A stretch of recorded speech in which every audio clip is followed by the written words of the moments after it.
Imagine you're waking up in the morning, going to a local bakery to buy some bread for breakfast for you and your family, but you'll come back only 15 days later, as you'll spend this time in jail.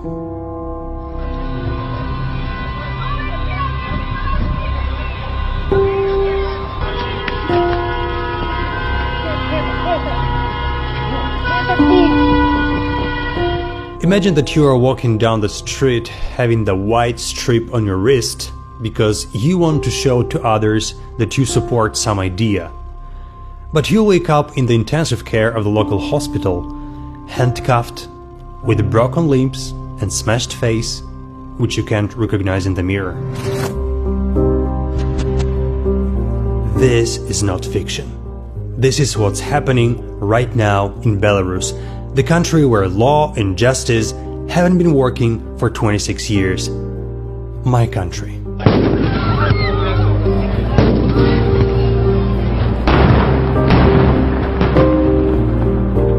I know this is not something you expect to see in my channel. It's not a sound or video tutorial. It's not even one of my cinematic stories I usually share. This is life. And sometimes I cannot be quiet when horrible things are happening in my country. It's hard then to focus, it's hard then to work or pretend that nothing bothers me. And that is one of the reasons why I haven't been posting anything for more than 2 months. I just couldn't. I didn't feel it was appropriate. And at the same time, I promised myself that I wouldn't keep going with my YouTube channel until I post this video. Because in this video I want to tell you how much pain and hatred Belarusian nation has right now because of just one person who 26 years ago stole from us the constitution, the national symbols, the rights to vote, human rights, all basic rights, just to guarantee himself the possibility to rule the country till the end of his days.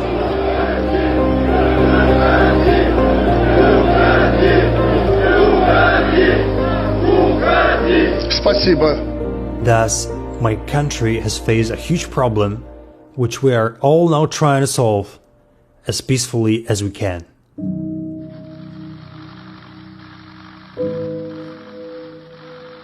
So, in August this year, he claimed he won the presidential elections for the 6th time in a row. But we Belarusians who have freedom encoded into our DNA did not agree. Hundreds of thousands of people went out on the streets all over the country with a peaceful protest to show the proof of election frauds, of gross violation of the law during the election campaign. But the institution of law doesn't exist in this country. The only answer that could follow was violence, lies, and again, violence. Thousands of arrested, thousands of tortured, several raped or even killed, and it's still happening right now. Police and internal troops are allowed to hide their faces. They don't introduce themselves. If you are arrested, you may not be allowed to even have a lawyer.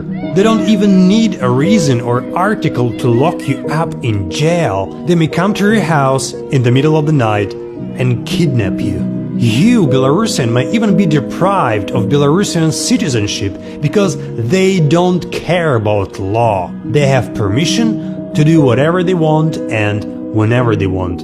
And all this is happening right now in the 21st century, in the country which is located in the very middle of Europe. The government doesn't want to have a dialogue with the protesters who represent the majority.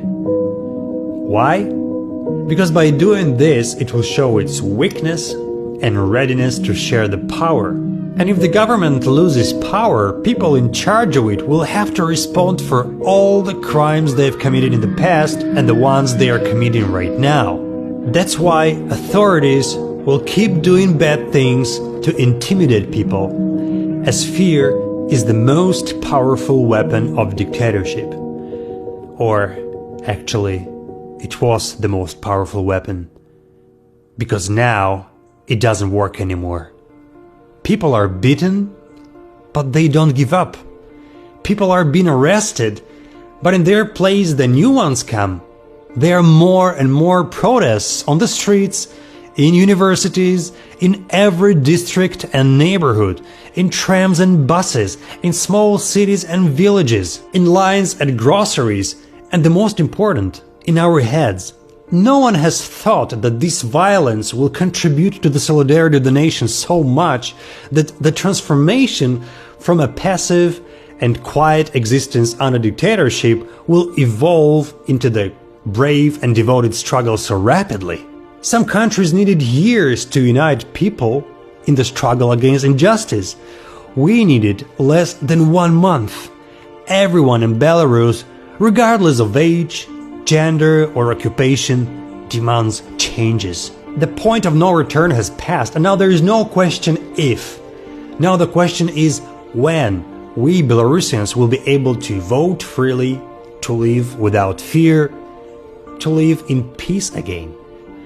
And while thousands of people still remain in prisons just because they have different opinions on the political situation in our country, the struggle continues. There's so much help coming from our neighboring countries and from all over the world. People sympathize, support, talk, and tell others about what's happening right now in Belarus, and this is very important for us to spread this message everywhere. I want to ask you today to take some time and share this video with your English-speaking friends. Let them know that there is one country in Eastern Europe where people want to win with the dictator and they want to do it peacefully. Tell them how important it is for us to feel the support from every single person. This makes us even stronger and give us the confidence that the victory will be ours. Long life Belarus! Живе Беларусь!